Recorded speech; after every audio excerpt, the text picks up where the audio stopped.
see Kyle.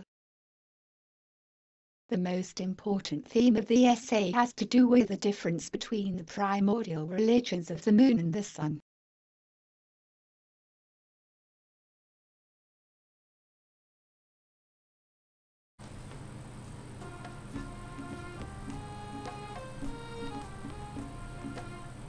Osiris was the father of the younger Horus. The mate and consort of Osiris was the goddess Isis. Osiris was the horned god of the grain and the Nile's fertility. He is best known as being the god of death. He rules over the departed spirits in the underworld. Whereas Horus was a solar god, Osiris was a lunar god, linked to the moon's power over tides, fertility, and agriculture. Another important topic is the theory that Osiris and Isis were once parents of Set. Here is a photo of Osiris wearing the white crown of Upper Egypt, and another photo showing him with Isis.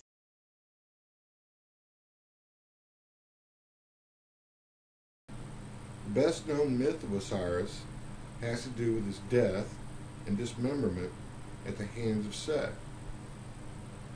In the Heliopolitan pantheon, Osiris was the brother of Set. Osiris, however, was also the god of a future life, though a life lived in the world beyond this one, in the Tuats, or lands of the spirit dead. The spirit left the deceased body and journeyed with Ra on his nightly journey into the underworld of Osiris. Each hour of the night had its gate through which Ra and the deceased spirit progressed into the abyss.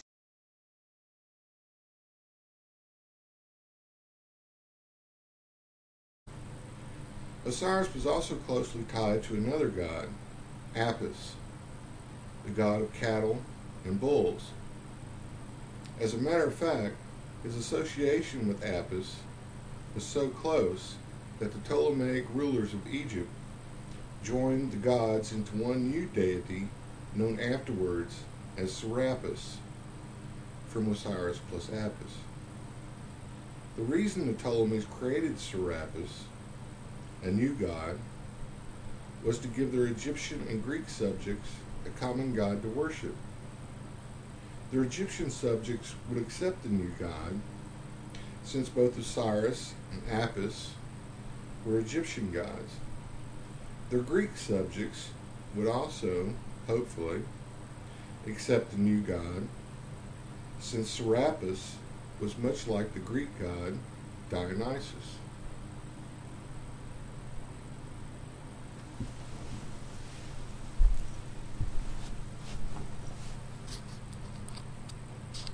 Cattle and bulls were widely worshipped in the original chthonic and lunar religion of darkness.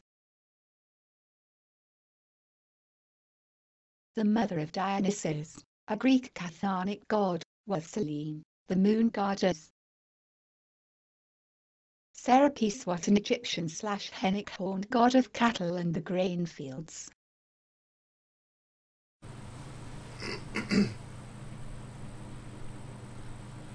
Isis was the sister of Osiris, Set, and Nephthys.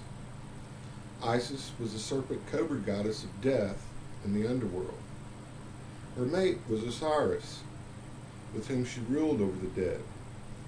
In later myth, she had a son by Osiris, the younger Horus. It was this Horus that she was supposed to have conceived after she brought the dismembered body of Osiris back from Phoenicia. For after Osiris was killed by Set, she wandered the world in search of his body until she found it, quite by chance, inside of a column in the palace at Tyre. This is a photo of Isis from Pompeii, Italy, showing the goddess with her sacred cobra and the priestess Io. Io was a Greek priestess of myth who traversed through Egypt.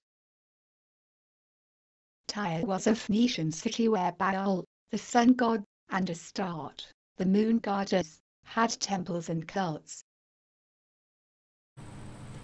It seems that the column had a special value in the cult of Osiris, as being the repository for the body of the dead god. A strange belief was perhaps brought about due to the belief that the spirits of the dead sometimes dwelled in such columnar objects.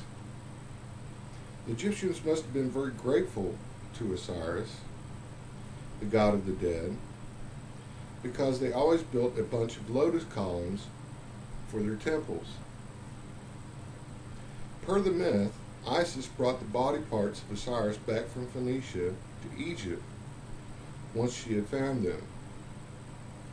Then, through the use of her magic, she resurrected Osiris back into life. And it was then that Isis lay with Osiris once again, bringing forth the god Horus as a result.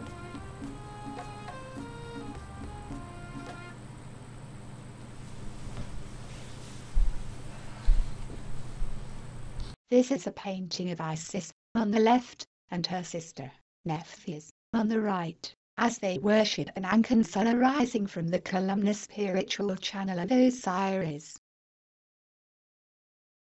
Next is a painting of Sir Lawrence Almatadema, showing the Egyptian love for building lotus columns in their palaces and temples.